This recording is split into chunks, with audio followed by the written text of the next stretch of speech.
Beautiful ആയിട്ടുള്ള linen cotton ഫാബ്രിക്കിലെ എംബ്രോയ്ഡറിയും പ്രിന്റും വരുന്ന സൽവാർ സെറ്റാണ് നമ്മൾ ഇന്ന് കാണുന്നത്. ടോപ്പാണ് നമുക്ക് ലിനൻ കോട്ടണിൽ വരുന്നത്. അതുപോലെ ബോട്ടവും ദുപ്പട്ടയും വന്നേക്ക് നല്ല പ്രിന്റഡ് ആയിട്ടുള്ള കോട്ടൺ ഫാബ്രിക്കിലാണ്. അതും നല്ല ബ്യൂട്ടിഫുൾ ആയിട്ടുള്ള 2 ഷെയ്ഡിലാണ് ഇൻക്ലൂഡ് ചെയ്തേക്കുന്നത്. ലാവൻഡറിൽ ഫുള്ളായിട്ട് നമുക്ക് പ്രിന്റും അതുപോലെ എംബ്രോയ്ഡറിയാണ് ഇതിൽ വരുന്നത്. ഇതിൽ വരുമ്പോഴത്തേക്ക് നമുക്ക് പിങ്കിലാണ് വരുന്നത്. ഒരു ലൈറ്റ് ഒരു ഗ്രേയും പിങ്കും കൂടെ മിക്സ് ചെയ്തിട്ടാണ് വന്നേക്കുന്നത്. ബോട്ടവും ദുപ്പട്ടയും നമുക്ക് പ്രിന്റഡ് ആയിട്ടുള്ള കോട്ടണിലാണ് വരുന്നത്. അപ്പോൾ ഈ 2 സൽവാർ സെറ്റിൻ്റെ കളക്ഷൻ നമുക്ക് ഡീറ്റെയിൽ ആയിട്ട് കണ്ടുപോകാം.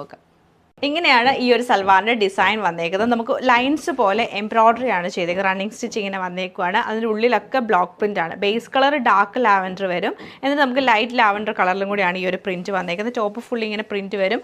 അതുപോലെ സൈഡിൽ നമുക്ക് നല്ല രസമായിട്ടുള്ളൊരു ബോർഡറും കൂടെ കൊടുത്തിട്ടുണ്ട്. അതും ഈ പ്രിൻ്റഡ് ആയിട്ട് ബ്ലോക്ക് പ്രിൻ്റഡ് ആയിട്ടുള്ള ബോർഡറാണ് കൊടുത്തേക്കുന്നത്. ഇതാണ് നമുക്ക് ടോപ്പിൻ്റെ പാറ്റേൺ വരുന്നത്. അതുപോലെ തന്നെ ദുപ്പട്ട വരുമ്പോഴത്തേക്ക് നമുക്ക് നല്ല സോഫ്റ്റ് കോട്ടൺ ദുപ്പട്ടയാണ് ഇതിൻ്റെ കൂടെ പെയർ ചെയ്ത് നമുക്ക് ഈ ചൂട് സമയത്തൊക്കെ യൂസ് ചെയ്യാൻ പറ്റിയ നല്ലൊരു സൽവാർ സെറ്റാണ്. നല്ല ഒതുങ്ങി കിടക്കുന്ന ടൈപ്പുള്ള ദുപ്പട്ടയാണ് ഇതിൻ്റെ കൂടെ വരുന്നത്. ലൈറ്റ് ആൻഡ് ഡാർക്ക് ലാവൻഡർ ടോണിലാണ് വന്നേക്കുന്നത്. അത് നമുക്ക് ഈ ബോട്ടത്തിൻ്റെ പ്രിൻറ്റും ടോപ്പിൻ്റെ പ്രിൻറ്റും കൂടെ മിക്സ് ചെയ്തിട്ടാണ് ദുപ്പട്ടയിലെ പ്രിൻറ്റ് ഫുൾ വരുന്നത്. ഇതാണ് നമുക്ക് ബോട്ടം വന്നേക്കുന്നത്. ഫുൾ ഇങ്ങനെ നല്ല പ്രിൻറ്റ് വന്നിട്ട് സൈഡിൽ ഈ ബോർഡർ തന്നെയാണ് നമ്മൾ ടോപ്പിലും കണ്ടത്. ഓവറോൾ ഇങ്ങനെയാണ് ഈ ഒരു സൽവാർ സെറ്റിൻ്റെ ഡിസൈൻ നമുക്ക് വരുന്നത്. സെയിം പാറ്റേൺ നല്ലൊരു ഓണിയൻ പിങ്ക് ടോണിലാണ് ഈ ഒരു സെറ്റ് വരുന്നത്.